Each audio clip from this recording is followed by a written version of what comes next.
Magandang umaga, Pilipinas. Mula sa Pag-asa DOST, narito na po ang latest sa lagay ng panahon. Mga kabayan, easterlies o yung hangin mula sa silangan ang kasalukuyan nakakaapekto sa bansa at partikular po yan dito sa may northern hanggang dito po yan sa may central Luzon. Ibig sabihin, ang probinsya po ng Cagayan Valley kasama ang Cordillera at dito po sa Ilocos kasama rin po ang central Luzon hanggang dito sa may probinsya ng Quezon. At sahan po natin dyan ang pagkakaroon ng mga mahihina hanggang sa katamtamang pag-ulan sa mga susunod na oras. Sa nalalabing bahagi po ng ating bansa, kasama po dyan ang Metro Manila, asahan po natin ang good weather condition liban na lamang sa mga isolated cases of rain showers and thunderstorms. At sa aming pagbabalik, alamin po natin kung magpapatuloy nga ba ang ganitong kagandang panahon. Yan matapos ang isang paalala.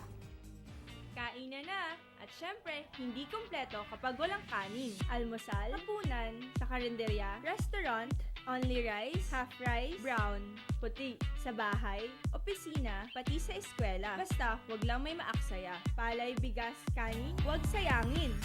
Bigyang halaga ang mga munting butil upang tayo'y pagpalain ng isang masaganang ani. Isang paalala mula sa Department of Agriculture.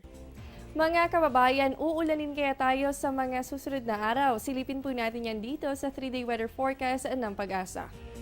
Sa Baguio City, asahan po natin dyan ang pagkakaroon ng mga pag-ambon bukas at fair weather condition naman po pagsapit naman ng Miyerkules. Asahan din po ang mga pag-ambon muli pagsapit naman po yan ng araw ng Huwebes.